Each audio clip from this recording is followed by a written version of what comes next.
오늘 본문의 말씀을 통해서 두 아들 이야기라는 제목으로 함께 하나님의 말씀을 나누도록 하겠습니다. 두 아들 이야기입니다. 성경을 읽다 보면은 때때로 각자의 형편이나 또 처한 상황이나 환경에 따라서 조금 다르게 접근하는 그런 본문의 말씀들이 있습니다. 저에게는 그런 본문의 말씀들이 몇 군데가 있는데요. 그 중에 하나가 오늘 읽은 바로 이 소위 돌아온 탕자의 본문입니다. 말씀의 내용은 너무 유명해서 다들 잘 알고 계시리라 생각됩니다. 둘째 아들이 아버지가 돌아가시기도 전에 그 재산을 분배받아서 허랑방탕하게 다 씁니다. 그리고 나서는 가난해지자 돼지 시험 열매라도 먹으면서 연명을 하려다가 다시 아버지 집으로 돌아와서 아버지의 환대를 받고 다시 아들의 지위를 회복하는 그런 은혜로운 말씀입니다. 참으로 아름다운 이야기인데 여기에 마음에 걸리는 한 인물이 등장합니다. 바로 첫째 형이지요. 형은 동생이 돌아온 것이 못마땅합니다. 왜냐하면 동생은 이미 아버지가 돌아가시기도 전에 재산을 분배받는 몹쓸 행동을 하였을 뿐만 아니라 그 재산을 다 써버리고 돌아왔기 때문이죠. 거기에 더해 자신은 아버지 밑에서 착실하게 성실하게 생활까지 했지만 딱히 상급이라곤 받아본 기억이 별로 없습니다. 그런데 아버지는 어째서인지 둘째 아들을 더욱 사랑해 주는 것처럼 보입니다. 첫째 아들은 여기에 불만을 가지지요. 때문에 많은 주석에서 이 첫째 아들을 부정적으로 해석하곤 합니다. 오늘 본문을 흔히들 돌아온 탕자의 비유라고 부르곤 합니다. 많은 이들이 이 본문의 주인공을 둘째 아들이라 생각하고 거기에 집중해서 말씀을 읽습니다. 그러나 오늘 말씀에 등장하는 인물들은 누구 하나 중요하지 않은 인물이 없지요. 여러분들은 누구에게 더 큰 관심을 가지고 말씀을 읽으셨는지요? 집을 나갔다가 돌아온 둘째 아들입니까? 혹은 아들이 돌아오길 목이 빠져라 기다리는 그 아버지의 관점으로 말씀을 읽으셨는지요? 아니면 혹시라도 아버지 집에서 늘 아버지와 함께 있었던 이 첫째 아들의 중심으로 말씀을 읽으신 분은 없으신가요? 제가 그랬습니다. 왜냐하면 저도 첫째 아들이니까요.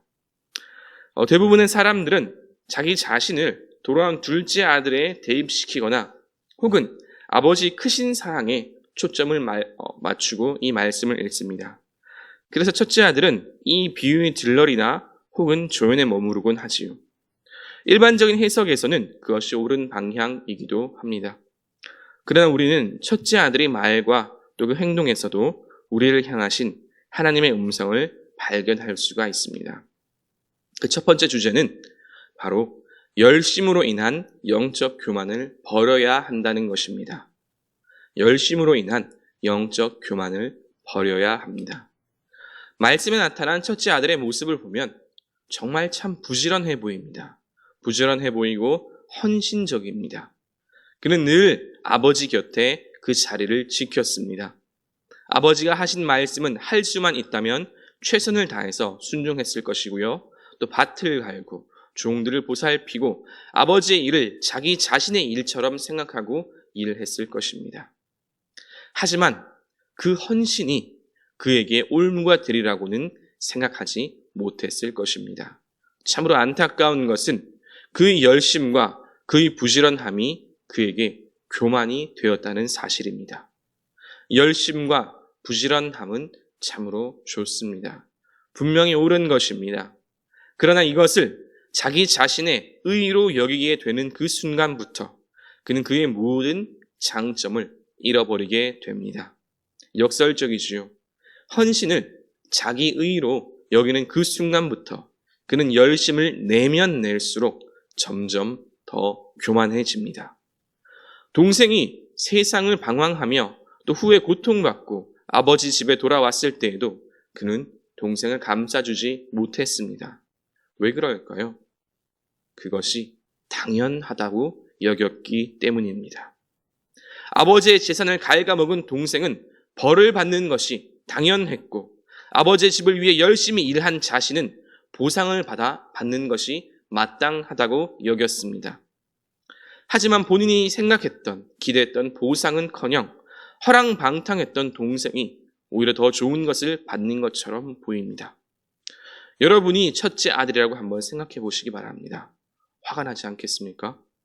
열심히 일한 나는 아무것도 없는데 저 허랑방탕하게 방황하며 또 그렇게 살았던 동생은 대접받는다고 한번 생각해 보시기 바랍니다. 그러나 그가 냈던, 이 첫째 아들이 냈던 분노와 화는 절대로 정당한 것이 될 수 없었습니다. 왜냐하면 그것은 첫째 아들만의 생각이기 때문입니다. 그가 가지고 있었던 모든 것의 진짜 주인은 아버지이지요. 이것이 오늘 말씀의 핵심입니다. 두 번째 핵심입니다. 첫째 아들은 자신의 생각과 논리로 그가 한 언행을 정당화하려고 했습니다. 동생을 미워하고 아버지를 부당하게 여겼던 그의 모든 생각과 행동을 정당화하려고 했지요. 하지만 그것은 오로지 그의 생각일 뿐입니다. 왜냐하면 애초에 그 모든 것의 주인은 아버지이고 아버지의 것이니까 당연히 아버지 마음대로 처분하는 것이 옳습니다. 첫째는 자기 자신만을 생각했지만 아버지는 모든 아들을 생각했고, 첫째는 자기가 받아야 할 것만을 생각했지만 아버지는 모두가 함께 누릴 것을 생각했습니다. 결국 부지런하고 헌신적이었던 첫째 아들은 그의 교만으로 인해서 최고의 아들이 될 수 있었던 그 기회를 저 멀리 날려버리고 만 것입니다. 그런데 사랑하는 성도 여러분, 이 첫째 아들의 이야기가 과연 누구의 이야기일까요? 바로 나의 이야기, 우리의 이야기이죠. 하나님과 가장 가까이 있다는 이 교회를 중심으로 살아가면서 실상은 하나님 아버지의 진짜 마음은 생각하지 못하는 바로 나의 이야기, 우리의 이야기입니다. 나의 기준, 나의 관점에서 생각하고 판단하며 신앙생활하는 모습, 또 주신 은혜가 얼마나 풍족한지도 모르고 불평하는 모습, 뿐만 아니라 내게 주신 은혜는 헤아리지 못하고 다른 성도가 받은 그 은혜를 부러워하는 모습, 나아가 자신의 교만을 생각하지도 않으면서 다른 성도의 허랑방탕했던 과거를 책잡는 모습, 이런 모습들이 혹 우리 삶 가운데 있지는 않으셨는지요?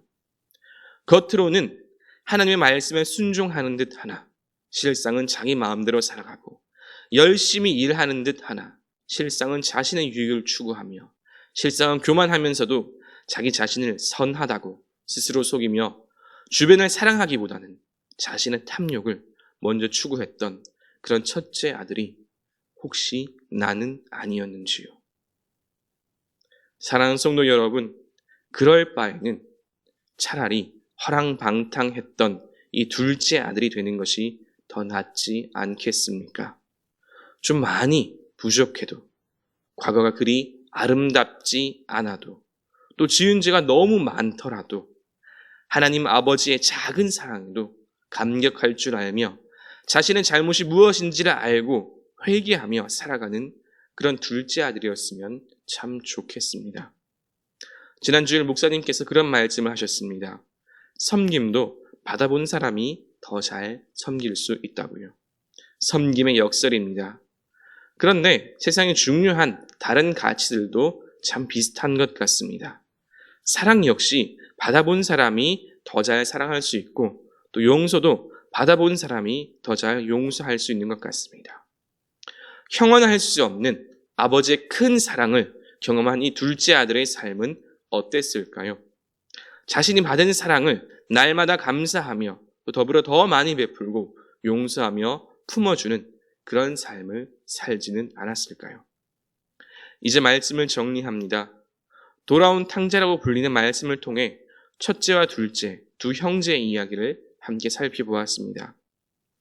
우리는 두 형제 중에서 누구일까요? 저는 두 사람 모두라고 생각합니다. 우리 모두에게는 첫째 아들과 둘째 아들의 모습이 다 함께 있습니다.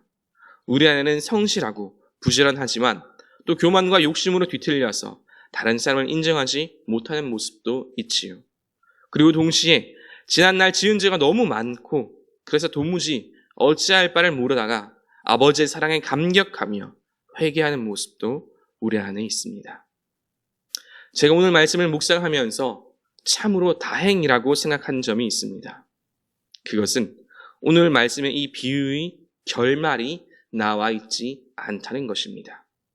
누군가를 탓하거나 혹은 삐뚤어지는 그런 비극적 결말이 아니라 열린 결말입니다. 다르게 말하면 설령 첫째 아들처럼 교만과 불평, 불만의 삶을 살아왔다 할지라도 돌이킬 수 있고, 또 둘째처럼 허랑방탕하게 살아왔다 하더라도 역시나 다시 돌이킬 수 있다는 말씀입니다. 또 그러나 동시에 여전히 불평, 불만, 교만에 살아갈 수도 있고 여전히 죄 가운데 허랑방탕하게 살아갈 수도 있겠지요. 어떤 삶을 살아야 할까요? 정답은 모두가 알고 있습니다.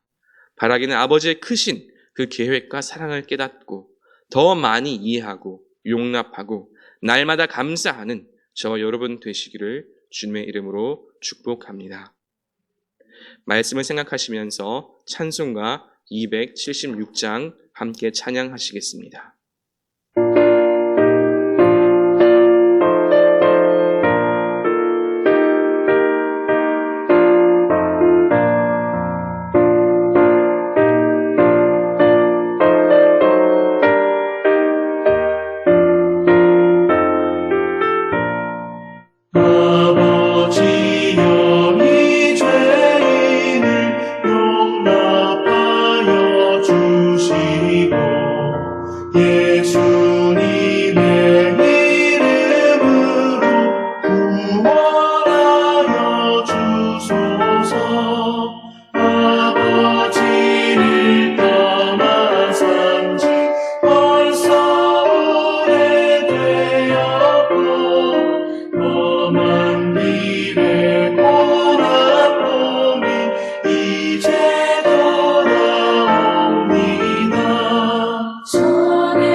이제는 우리를 구원하신 예수 그리스도의 은혜와 아버지 하나님의 크신 사랑과 언제나 함께하시며 동행하시는 성령 하나님의 교통하심이 겸손과 감사로 용서받은 자녀의 삶을 살기로 다짐하는 모든 주의 자녀들과 그 삶 위에 이제로부터 영원토록 함께하시길 간절히 축원하옵나이다. 아멘.